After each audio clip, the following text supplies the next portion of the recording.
Hello and welcome. This is rooflemonger, my friends.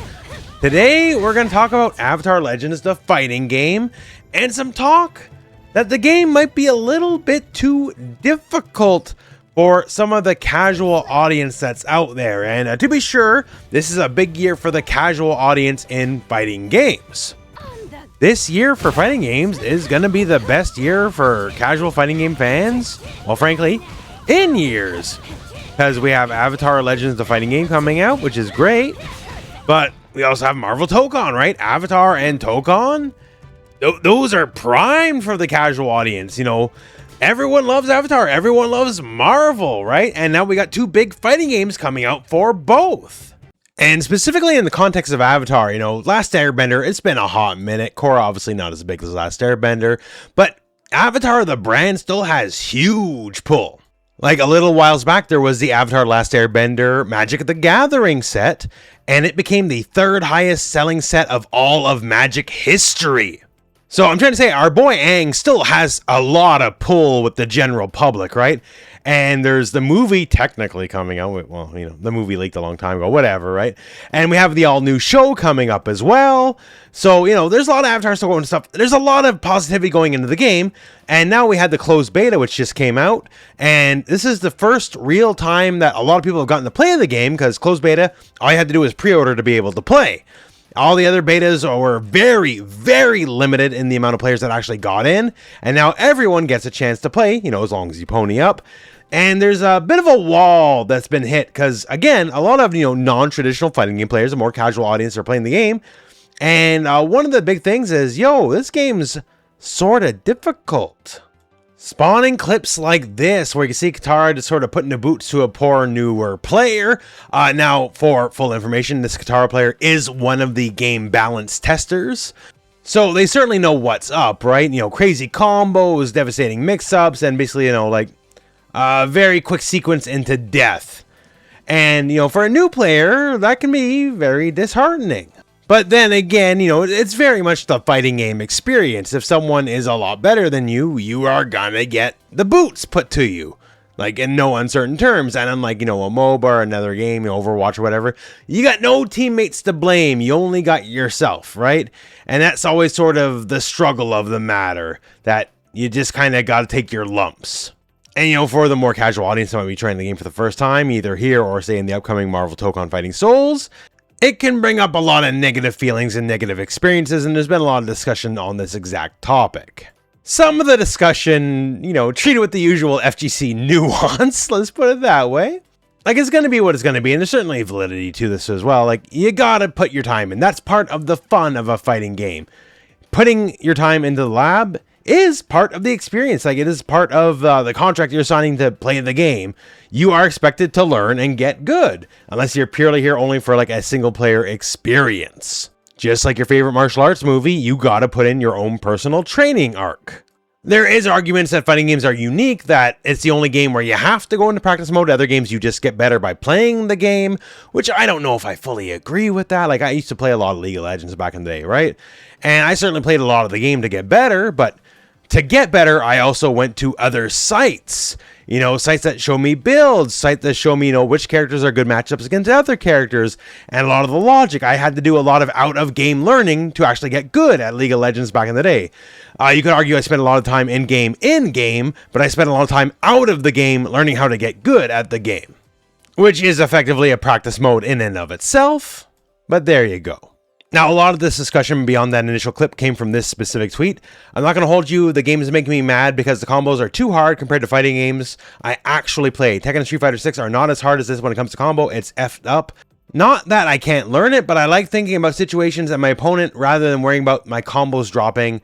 I think that it is ass, but it's doable. Now, here's where I got a little qualm with this. So what you're looking at here is a series of progressively more difficult Azula combos. Easy to hard, right? If you pick Azula as your first character and you don't like combos, you picked the wrong character. Like, to be real, right? Maybe it's your favorite character from the show, but this is a fighting game, and fighting game design and logic is going to play here. Some characters are harder than others. Azula is a harder character. By the end of my first Azula play session online after this current beta, my fingers hurt badly. I simply am not used to anymore playing like a character with such high actions per minute like Azula. You have to press a lot of buttons with this character. Like you get to the point here with this combo, it'll turn red. Like it's basically like infinite protection and they can just flip out. That's how big the combos get. But on the flip, you can just pick this small gorilla child and with very basic combos do more damage and all that Azula million button press combos. Some characters are simply easier than others, right? Azula, Focus Azula, the stance specifically, is meant by design to be a higher execution character. And even Firelord, which is easier of the two stances, you know, it's still stuff. So like if you want something easier, pick Toph. Toph still has some tricky stuff. Like this combo specifically, there's a strong element of timing to it, but you know, there's still stuff for everybody because that's the nature of fighting games. Some people are going to have harder stuff with the better stuff. That's part of the learning experience. Now, in specific response to that exact tweet, we have Victor Lugo saying, you'll probably like Kyoshi then. Her combos are slower, big, high damage hits. She's my main, right? And I'll actually back that up. I played Kyoshi. She is big, slow combos. For the most part, there's flashy stuff, but for the most part, are very easy. And if you don't know who Victor is, he's the boss over at the Avatar Project and also a class act. I love that guy. So if you're a casual Avatar fan and you're just looking for an easier fighting game experience, yeah, there's Kyoshi. Azula probably isn't it. Because some characters are going to be easier, some characters are going to be harder. As frankly, it should be in a fighting game. Now, some people are taking the more casual market as having a bit of frustration with it, actually as a sign of good things, you know, because one thing about fighting games in recent years is, oh, fighting games are dumbed down for the casuals.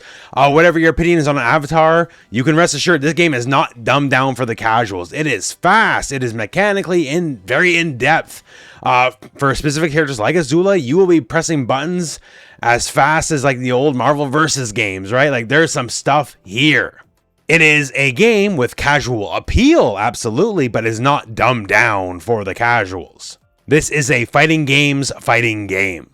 And even if you don't know the more advanced combos, it is fairly easy to get into. You know, 3-button game, ABC combos, you can do ABC launcher, jump, ABC spike them to the ground. Like that stuff all still very much applies here. There's auto combos, but there is the depth if you want to put the time in.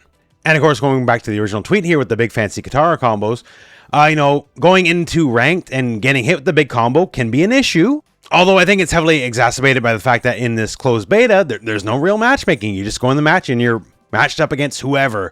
There's a lot of balance testers, a lot of play testers in these matchmaking lobbies. And yeah, they know some stuff. And then sometimes you might run into someone like me that can adapt very fast. And if you're brand new, if you're casual, you might have a bad time, unfortunately. Now, thankfully, that can be fixed as easy as, hey, when the actual launch happens, we'll have proper matchmaking and skill-based matchmaking, so you should be fighting the people that you should be fighting against. Although, admittedly, if you're playing in the closed beta right now, that doesn't help you right now. Getting beat up and you don't know why you got beat up is never fun, to be real. Like, no matter what level of play you're at, if you don't understand why you lost, it's not a good time. And the closed beta doesn't have a proper tutorial yet. I'm sure it will at launch. And of course, hey, plug, check the channel. I'll have all sorts of guides at launch. But yeah, so that all said, that's sort of where a lot of people are at, especially the casual audience. I would love to know what you guys think, so please post in the comments below. This year is the best year since like Street Fighter 6 and Mortal Kombat 1 came out for casual market into fighting games, right? And you know, fighting games are the biggest they've been in years and years, so we need games like this to have more mass appeal to keep growing the audience. So what is your opinions on that? Like, again, parts of this game is hard. Azula is hard. You got to press a lot of buttons really fast to do even basic stuff with her. So if you've never played a fighting game before, if you haven't played in years and years, and like Azula is your favorite character and you wind up just picking her first, you're going to think this game's really messed up, right? But then again, you pick someone like Toph, or she's not playable yet, but Kyoshi, and yeah, things are a bit easier. So yeah, just what are your thoughts on that? Because we don't want dumbed down games, but we do want casuals to play the games, but we also want casuals to stick around long enough to become, you know, long-term FGC members like most of us are watching.